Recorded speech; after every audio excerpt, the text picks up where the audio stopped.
Oh boy.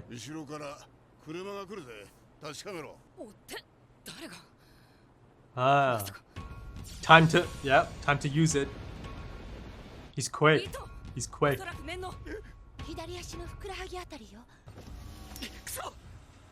Too late now though.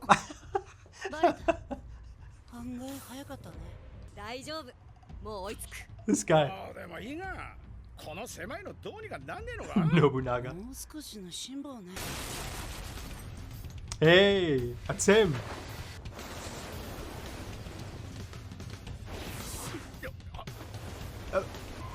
The guy who took all the... That's how he took it. Clever. Clever.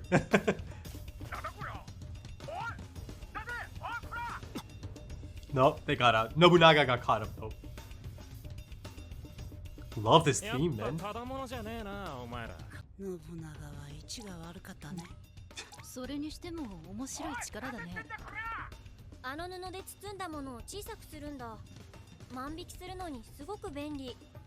Sure is.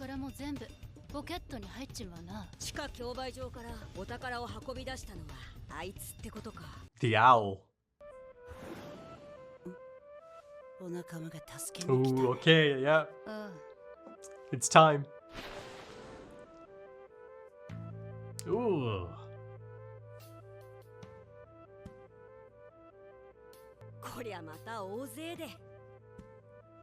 Love the camera angles in this one. You'll find out.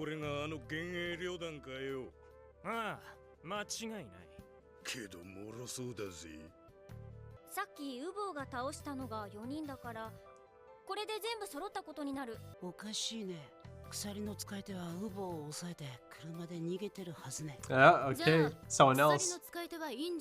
Now they've put it together.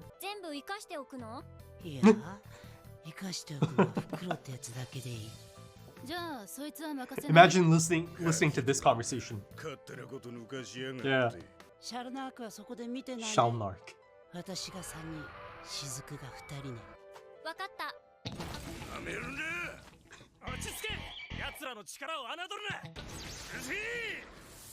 You're done. Oh.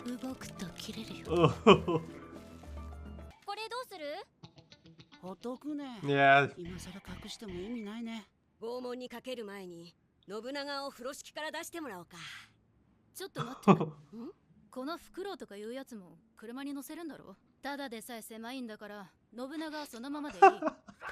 For now.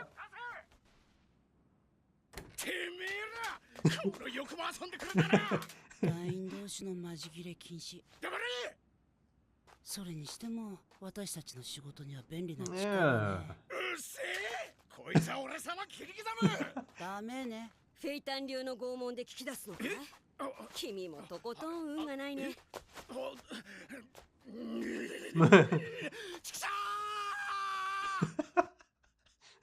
Understandable. Look at that. Reminiscent of the moon.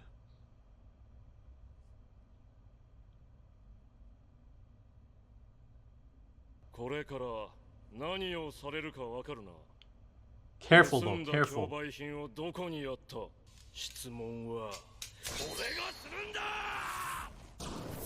Ooh.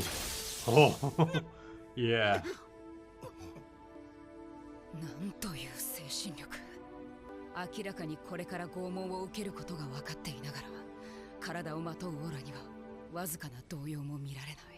Look at him.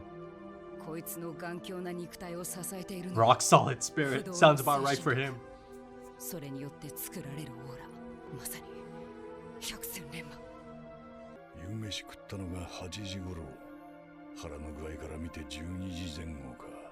Huh.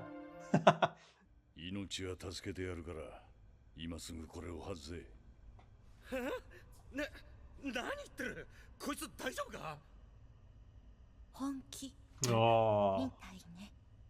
Right.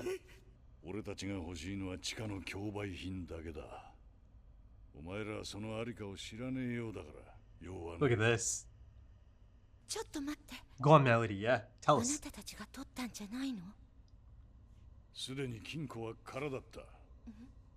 陰獣ってやつらが先に持ち去ってたんだ。 Ooh, love the sound design. 俺たちはまだ何にも取っちゃいねえんだ。だからこいつを外してその後のことも見てみるふりしてくれよ。命だけは助けてやる。 Melody? Oh. Oh, yes. 客はどうした？我々の仲間もそこにいた。答えろ。殺した。そういう予定だったんだな。貴様らの勝手な予定でどれだけの命を奪ったんだ。よせクラピカ。Oof. Interesting that he let him. Interesting that he let him punch him. Oh yeah. Look at this. ああ、地下から奪われた競売品のありかは。せえ、フェイタに聞け。 I mean, surely he's just in. God. つまんなかったね。拷問の5の字も始まらないうちに終わったよ。Ah, yeah. It's just one of those bags.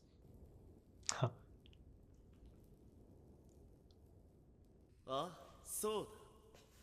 今日人と会う約束 Oh, してた。 okay, okay then. 行ってくるよ。ああ、構わない。明日の午後6時までに戻ればな。悪巧みか、ひそか。 That voice though. もちろん。 Okay then. It's happening. That kind of sounded like Yagami.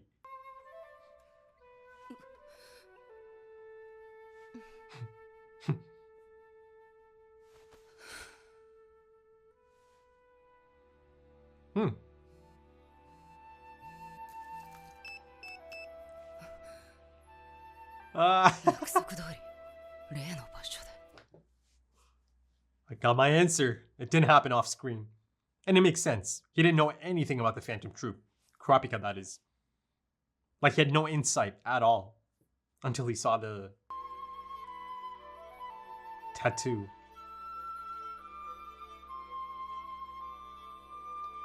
Huh. How about that?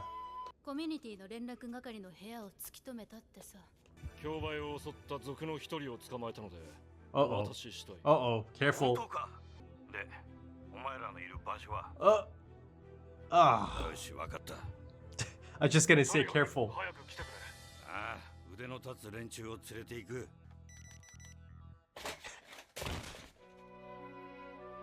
Yep, he did his thing. Oh no, not the theme, not the theme.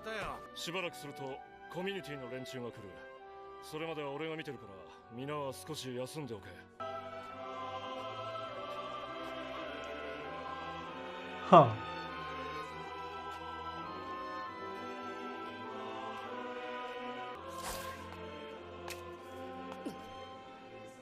Oh.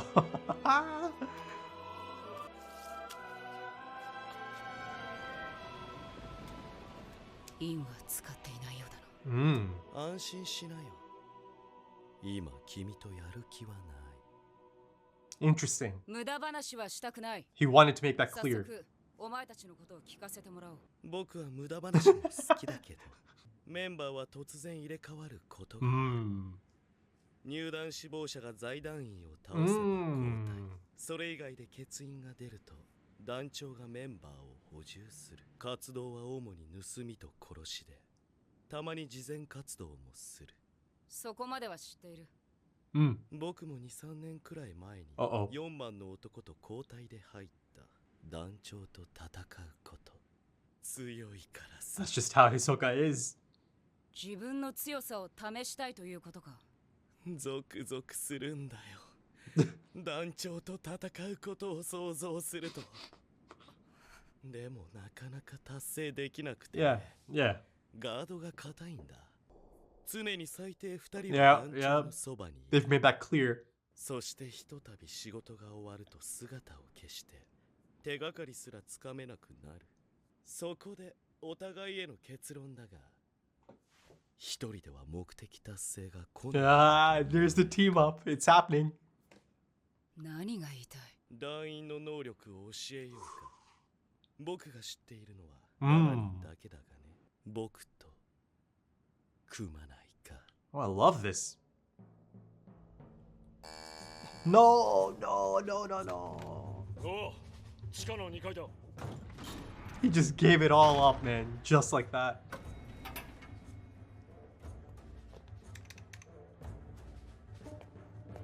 Oh my god, that was the guy. 殺してはいないだろうが。 That's the guy, isn't it? ああ、孫にも衣装だな。 Oh. So, is this the rest of them in disguise? Nobunaga. Ah. デメちゃん、お仕事だよ。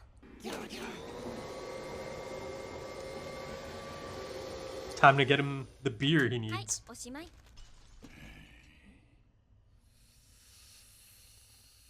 Oh.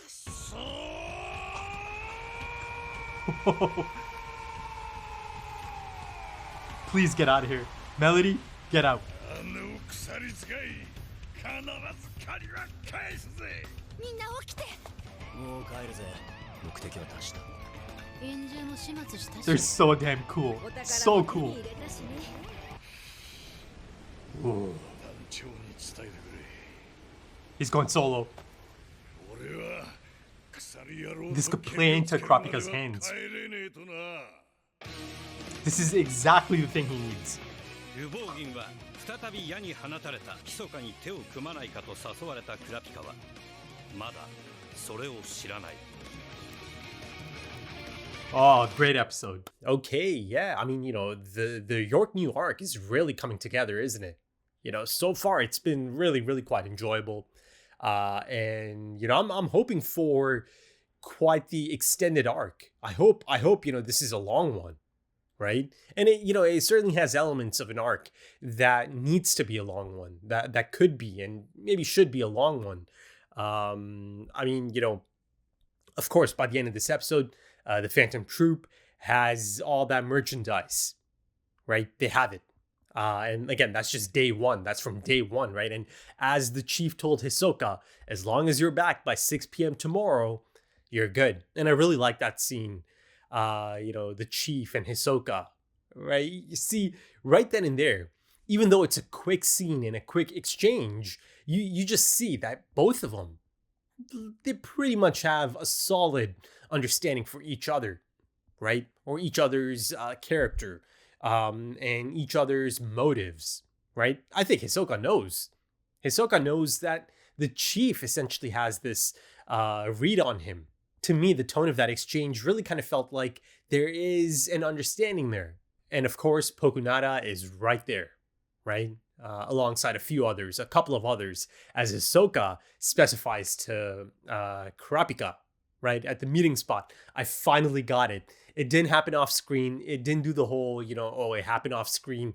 Let's do a flashback to it now. It actually happened. And, since its initial setup, it's a scene I've been really quite excited about. It's a moment I've been really quite excited about, right? These two coming together and kind of talking it out about the Phantom Troupe.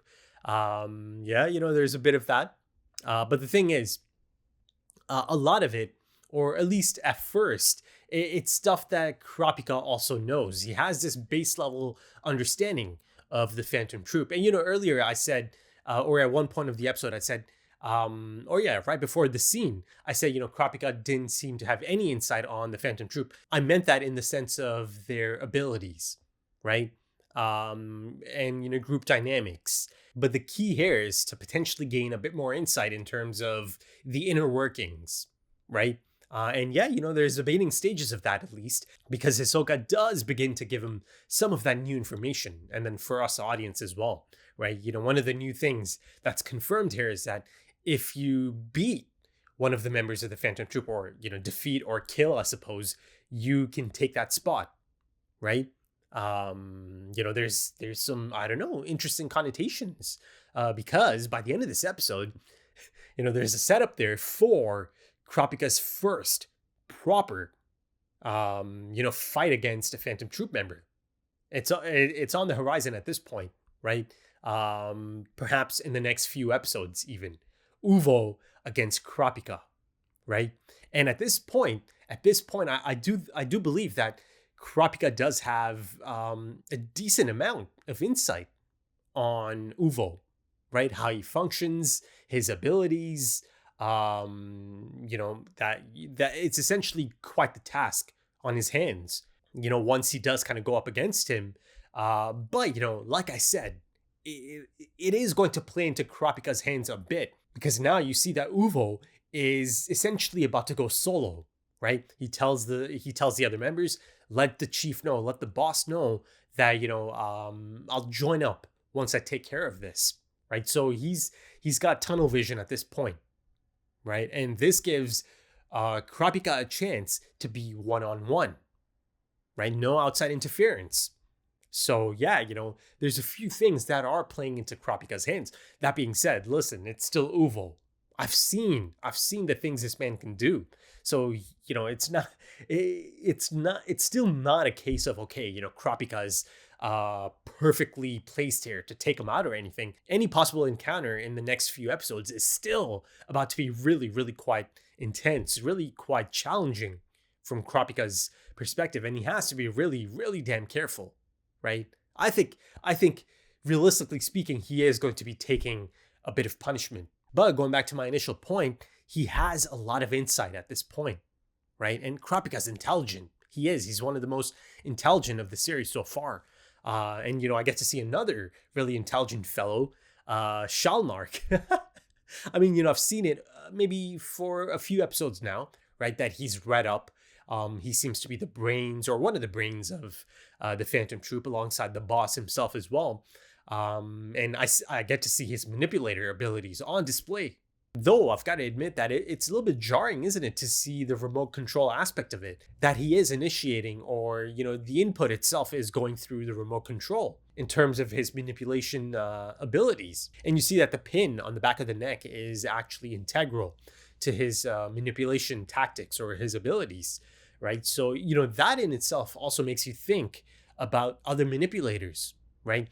It immediately made me think of Illumi, right? Again, confirmed to be a manipulator through the silhouettes, right? From the opening a few episodes ago. And again, the other one was Shalnark, who I initially kind of mistook for Kurapika's silhouette, right? Even though Kurapika also appears in the Conjurer's silhouettes. Because there's always that intrigue about Illumi's potential influence over Killua, right? I'm always thinking about that.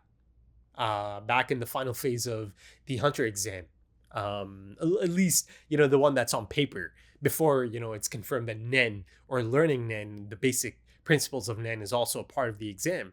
But yeah, it always goes back to that, right? The level of influence that he was exerting over his younger brother, Killua, right? And the fact that he is confirmed to be a manipulator, that kind of, enhances, that kind of makes that whole question even more intriguing, doesn't it? So now, I'm seeing a few different elements, or a few different applications of the manipulation Nen. I've seen the kiss, right? You need to make physical contact through that kiss, instant lover, and all of that. Now I've seen Shalnark's ability as a manipulator, right? I mean, goddamn, he's almost kind of OP, isn't he? So yeah, that theory, that speculation about Illumi having a level of influence over Killua, yeah, it doesn't really seem that far-fetched anymore, does it? Right? I believe there was something at play at that point. But then, of course, beyond Illumi, you start thinking about the Zoldyck clan, or, maybe the head honcho, specifically Silva. Because, of course, Silva knows that, his son Illumi is a manipulator, right? And how does that play into all of this? Their potential influence over Killua. So yeah, let's see. I'm kind of deviating from the story arc at hand, but I think that's one of the strong points of Hunter x Hunter at this point, that it can easily call back to other story arcs, that it can easily call back to, earlier setups, right? That things have been set up a long time ago. But let's circle back to the setup for the Uvo and Kurapika showdown, right? Another integral aspect of this is the fact that Hisoka is offering up knowledge, inside knowledge, and his understanding of the abilities of 7 of the members. That is quite a bit. And that level of insight from someone like Hisoka, a master user of Nen, that level of insight on the abilities, the Nen abilities of these Phantom Troupe members, it's priceless. So he might actually be getting a bit more information about Uvo's abilities Nen abilities, right? I mean, he got to observe a lot of it already, right? That was one of the talking points, that he just kind of has to chill, right? He had his moment. Of course, Melody steps in, calms him down, calms everyone down. And maybe there's a moment like that in this episode as well, right? She does kind of help him calm down again. Or it might not be. Maybe that's not Nen at all. Maybe that's not Melody's abilities at play at all. It's actually one of the standout scenes of the episode for me. The unspoken understanding that these two already have of each other, kind of like a heart to heart, right? And I'm not even saying that in like the romantic sense. Nothing really had to be said, right? It's all through expressions and smiles. My God, there's that one moment as Kurapika, again, he's really quite agitated, and then, he calms down. And then he smiles. How about that smile, right? Looking at Melody, and then, of course, Melody's smile it just lights up the room, doesn't it? It just lights up the scene. Because Melody is a beautiful character, a beautiful soul. She just exudes that positive and nurturing energy, doesn't she? I just love that about her, right? Like I said, and like I felt, almost, immediately, she is going to be a good thing for Kurapika, a good influence for Kurapika, someone good to have in Kurapika's life. But yeah, it's really quite enticing, isn't it? The things that are on offer for Kurapika, right? Hisoka is more than open to teaming up, right? And this is stuff I speculated some time ago at this point. I believe I initially speculated about Kurapika potentially even hiring someone like Hisoka, like a mercenary, right? And then, of course, then it became clear that, he might have ties to the Phantom Troupe itself. But of course, it takes two to tango, and Hisoka believes that he can gain something from this partnership, from this team up, right? Maybe it can help him kind of get closer to his goals of fighting the boss that is, again, really quite careful anytime he is around Hisoka. And maybe not just Hisoka, just in general, he feels that he needs to be surrounded by a few of these members. And I'm guessing, I'm going to go ahead and assume that, the people that are around him, and, Pokunara appears to be the constant, right? And then this Kortopi, the really small fellow, right? And then there's the other guy, the boxing guy. The guy who's wrapped up or bandaged, almost kind of looks like a mummy. But, Pokunara is front and center, even in the imagery that's presented in this scene. Pokunara and Kortopi.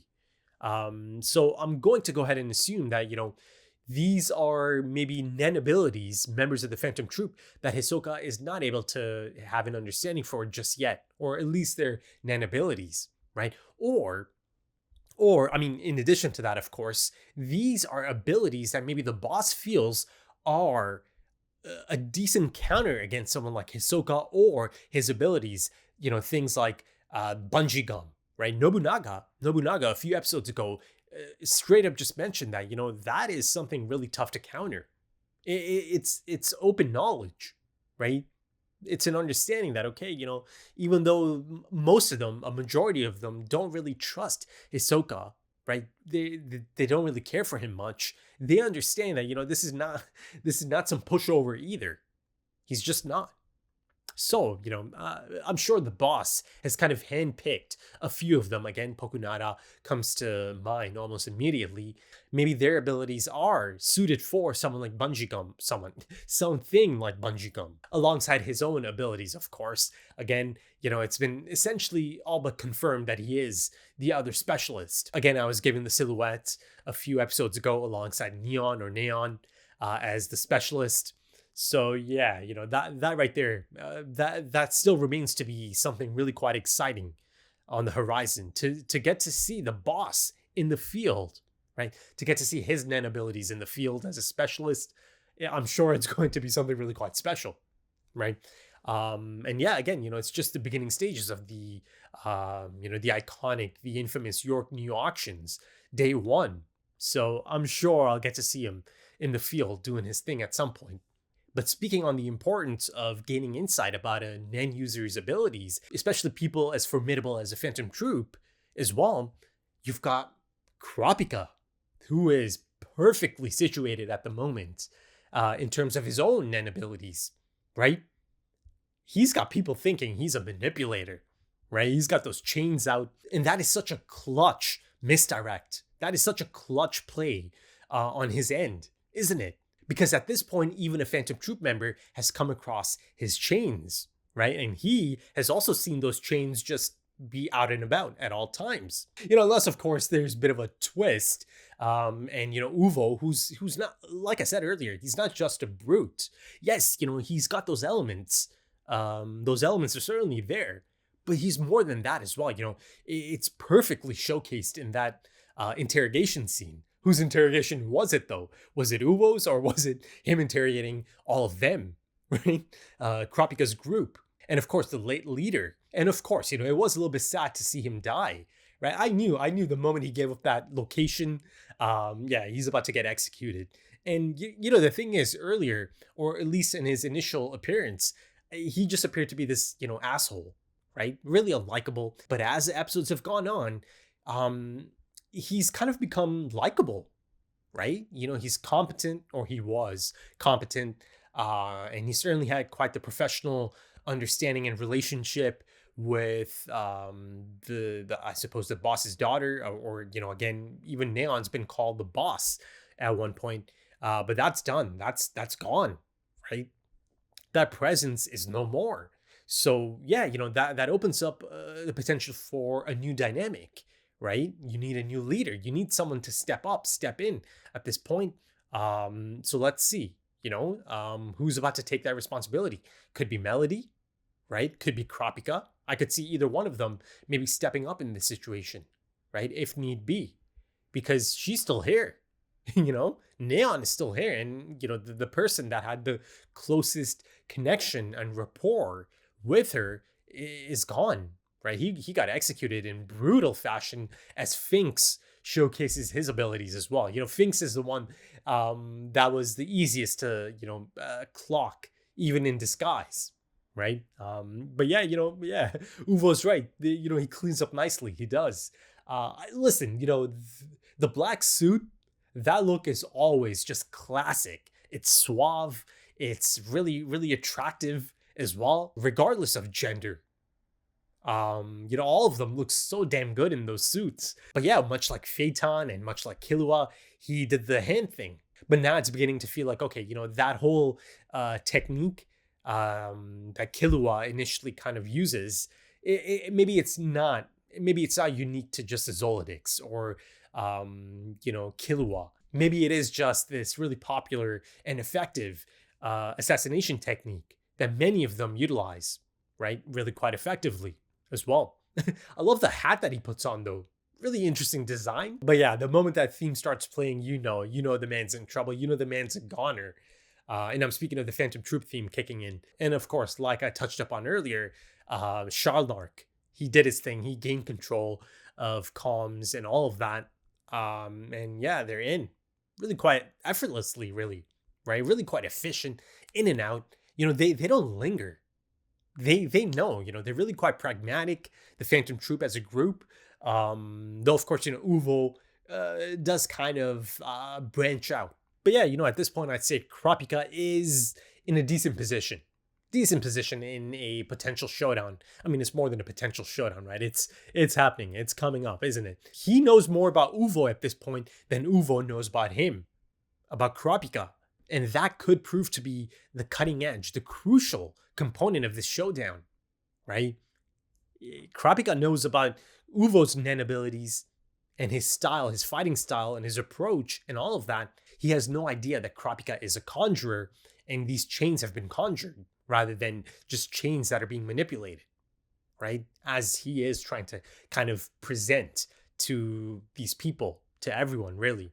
But again, there is that slight possibility of a twist, like I alluded to a little bit earlier, that maybe he is going to be able to understand and put it together. That okay, hold on, this is not a manipulator, he's a conjurer. Let's see if Uvo is that clever. I think it's one of the things that the Heaven's Arena arc really firmly establishes. Knowing the nen abilities of your opponent is so integral, so crucial. Because otherwise it's going to be a tough outing. It's going to be a tough thing for you in an encounter, in a fight, right? Life and death, essentially, knowing and not knowing. But, you know, I've got to say, I love the staging of the meetup, right? Kurapika and Hisoka. It's just so on brand, isn't it? It's this abandoned amusement park or carnival. And you've got, you know, the magician, the iconic magician himself, Hisoka, just feeling like he's at home, right? You know, has he used this spot before? How does he know about this spot? You know, these are some of the perhaps the inconsequential questions that immediately come to mind as well. But, you know, not everything has to have a purpose. You know, you can ask questions like this as well. But, you know, one of the standout moments or one of the crucial moments of this encounter or the meetup is the fact that Kurapika, as expected, essentially scopes him out, right? And sees that he's not using in to see that, you know, Hisoka is not trying to hide anything. And Hisoka essentially almost immediately comes out with it as well. He's like, no, you know, you don't have to be concerned about that. You know, I'm not trying to fight you. You know, I have no interest in that. Maybe not yet, at least, right? That's not his immediate goal at the moment.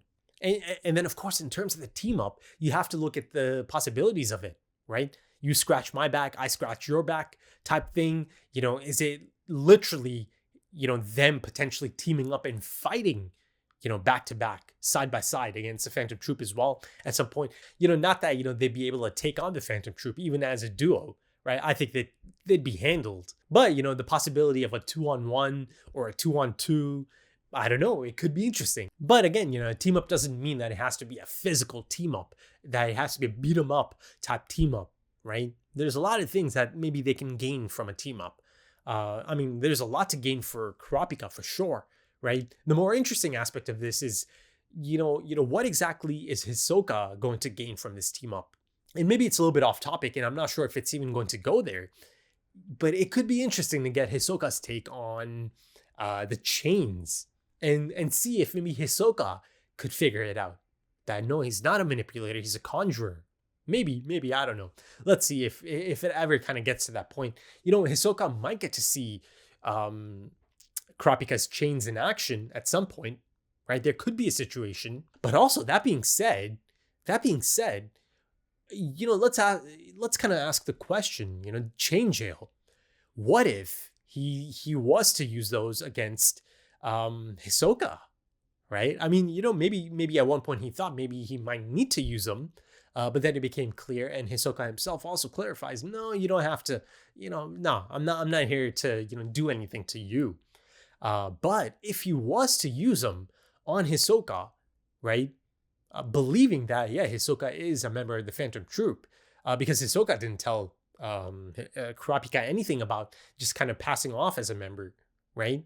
He's not truly a member, but, you know, you have to look at it from Kurapika's perspective. He firmly and truly believes that Hisoka is a member of the Phantom Troupe. So the chain jail ability, it should be effective, right? It should be functional on Hisoka, right?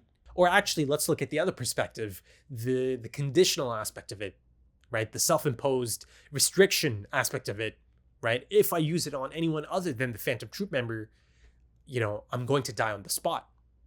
How is that going to function? I mean, you know, I just got this really strange mental image all of a sudden of a potential Kurapika death, right? Because of his own conditions, right? The self-imposed restriction, the chain jail. If he was to chain jail Hisoka, but I don't know. You know, to me, it feels like that'd be a bit far-fetched. But again, you know, I kind of go back to that thought of, okay, you know, if he truly believes that's a Phantom Troupe member, and again, you know, Hisoka is trying to pass off as a Phantom Troupe member, right? He's accepted as a Phantom Troupe member. He is active as a Phantom Troupe member. It's only him and us, the audience, who knows at this point that he's just trying to pass off as one, right? He's doing all the activities of a Phantom Troupe member. He's taking part, he's here, and he's going to be there by 6 p.m. tomorrow, right? He knows he's got to come back. So yeah, you know, he is a Phantom Troupe member, essentially. So if Kurapika truly believes he's dealing with a Phantom Troupe member, you know, his heart knows that this is a Phantom Troupe member, then I think he should be fine. If he was in any, you know, upcoming situation to chain jail Hisoka. But also going back to the staging of the meetup and that location, again, beautiful art direction. You You know, I mean, it's been really consistent, but, you know, this episode specifically, and, you know, at times other episodes as well, you know, they stand out, don't they? This episode to me really stood out in terms of the art direction, the cinematography, the fidelity of the animation as a whole, right? A lot of standout moments, right? Even before that segment. And also before Kurapika comes across Hisoka, Hisoka's doing his thing, right? He's got the pack of cards out. He's tossing them. Is that him just fooling around, or is there something to it, right? We always kind of have to question Hisoka. At one point, he throws a card and it covers the Joker, right? The Joker is a reoccurring card associated with Hisoka. And in the last episode, as the Troupe members are playing that game, the King is also another one that's really focused on, isn't it? But in terms of some of the insight that Hisoka shares, you know, again, you know, some of it is base level that Kurapika already knows about, that he's clearly, you know, kind of read up on or learned about from other sources, or information that he's gathered that's out there. You know, they kill, they steal, but also there's a bit of charity work in there as well, you know, and that immediately makes me think of their potential hometown, or for at least a few of the members, right? Canaria mentioned in the Zoldyck arc that a lot of them come from Meteor City. But, you know, the interesting thing is a lot of the mafia also comes from there as well. So it's an interesting dynamic that the Phantom Troupe finds themselves against the mafia, or butting heads with the mafia. Because again, you know, even though they might share some similarities, there's clearly some things that they do not see eye to eye on. There's clearly a few things as far as the belief system goes that really separate the two, perhaps. And then, of course, you know, there's a roster element of the Phantom Troupe, right? You can defeat or kill one of them to become one of the Phantom Troupe members. You could take that spot, you could take that number, as Hisoka did. And I think he specified 2 to 3 years ago, right? That he became a Phantom Troupe members. Now, I can't quite remember how long ago you know, the clan massacre happened. So yeah, you know, it'll be interesting to see if he was an active member, or, you know, even if he was an active member, if he actually took part in that, right? Because if he took part in that, that's another angle altogether, right? But again, you know, there's a possibility that he wasn't a part of that. And then, of course, if you look at it from a long-term storytelling perspective, you know, the roster is going to change. It is going to change, right, throughout the story then. You know, by the end of the story, or at least, you know, late into the story, I could be looking at a totally different roster, or at least a mix of some of the ones I'm seeing now and, you know, exciting new additions down the line. I mean, that's assuming that the entire Phantom Troupe doesn't get taken out, right? I mean, you know, just the thought of that is really quite far-fetched. I really don't see how all of them could potentially be taken out. You know, the thing is, I'm not even entirely sure, and I don't even entirely believe that Kurapika is going to stay on this path long-term, right? Listen, I mean, for now, I think he'll certainly give it his best shot at taking out Uvo, right? And the potential is there that he could take him out. But, you know, the idea of him sticking to it and taking them out one by one as his entire story arc, I don't know. You know, I think there could be something else there as far as development goes, as character development goes. You know, I think there is the potential of him giving up on this. But speaking of the formidable Uvo, you see, again, the late leader who tries to stab him, right? It's not even the blade that's infused with Nen, right? Even so, I don't think he would have pierced it. But yeah, you see just how rock solid his aura is, right? And Kurapika sees it firsthand, right? And I think there's a really fantastic line of dialogue that it's built on a rock solid spirit. But then a few moments later, as Kurapika loses a bit of control and lashes out, you know, he lets go of that aura, or he doesn't bring it up, does he? I'm speaking of Uvo. He lets Kurapika punch him. Kurapika gives him a solid shot, you know, a bloody nose, maybe even a bit of a fracture. So interesting that he just let him do it, right? Or maybe he was too quick. Maybe Kurapika's sudden shift from, you know, being calm to all, you know, immediately just lashing out and punching him. Maybe it was too quick for Uvo, but I don't know. But the crazy thing is, you do get a bit of insight into just how strong Kurapika has become. Because remember how the worm's hand just got mangled after landing a right to the jaw of Uvo's jaw? But look at Kurapika. He actually did something. That's kind of crazy, isn't it? That Kurapika was able to do that to Uvo, right? And not have a broken hand in the process of it. But yeah, it was interesting that Kurapika still felt, I don't know, bitter that those people ended up dying, his colleagues, as he called them. And even later in the hall, right, he's not really able to get over it. He gets over it at some point, but it is something that's lingering in his mind that he lost those three, right? Even though they're not friends per se, it felt to me that he saw it as something of these are people I worked with, right? These are people that I gained a bit of respect for. They didn't deserve to die, right? He's that type of person. He's that type of individual. But that being said, I'm a little bit surprised that he's shown no interest at all in his friends, his actual friends that he's made gone, and Leorio, and maybe even Killua. There's not a single thought towards them or about them, right? Even internally, right? Beyond even maybe sending a text or anything, just a quick hello, and maybe he can't really explain his situation at the moment, but there's been no mention of it, no thought of it, even internally. So that's a little bit surprising to me, to be honest. Maybe in the next few episodes I might get something in terms of that aspect of it. But I've got to say I'm a bit surprised that he's completely just ignored that aspect of it. They all agreed to meet up here. But again, that perhaps that reiterates his tunnel vision at the moment, right? His furious determination. But going back to the shadow beasts, I see the rest of them. I barely get to see them because they get decimated off screen. It's I just love how the Phantom Troupe is talking about them like they're not even a second thought. They're talking about them like it's just okay, let's quickly do this and get out of here, right? And you see that one guy, the one shadow beast, is really quite agitated. Yeah, I believe he said something like, "Oh, the kids, these children are talking smack. Let me kind of beat some sense into them."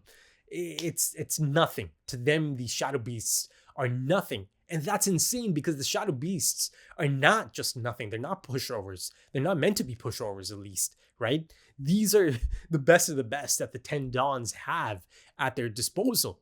But the rest of these Phantom Troupe members just discard them quite easily.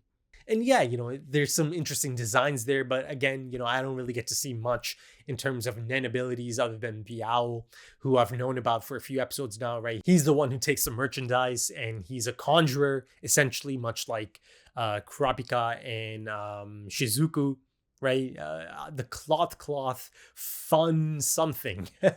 These names are really out there, some of these ability names. But it's really quite the handy ability, because unlike Shizuku's Blinky, it is able to take in living things, right? Nobunaga, who's essentially the butt of the joke in this episode, right? At least from the Phantom Troupe perspective. And he's really quite agitated as well. I love the voice acting. Really love the voice acting. I just love the banter between the Phantom Troupe. I really, really enjoy this ensemble cast. They're just so cool. They are likable. Listen, maybe that's subjective, but I can only give you my take on it. I like them. I really do. They do essentially feel like a group of friends. A lot of them feel like that. It's just really natural. The flow of things, the conversations, it all feels so natural, doesn't it? But once again, Phaeton did his thing. He's really quite efficient. And he got that information and the merchandise out of him really quite effortlessly. And the Owl is, he's not dead, but he looked like he's in rough shape. But as you can see at this point, I'm really, really enjoying them as a group of characters. I'm excited, man. I'm really quite excited. And it's one of the reasons I mentioned earlier in the discussion that I hope it's a long story arc, because that gives me a chance to see more of them, more of a lot of them, right? Gon and Killua and Leorio haven't been around for a few episodes at this point. So, it has to juggle that aspect of it as well, right? The whole Greed Island aspect of it. But I think I'll wrap it up there. If you enjoyed that, consider dropping a like, consider dropping some comments, give me your thoughts. If you're interested in early access to the next few episodes, or perhaps even timer-based full length, or full opacity, consider checking out the Patreon page and potentially supporting the channel. If you're interested, the links are in the description and the pinned comment, also links to social media if that's your thing.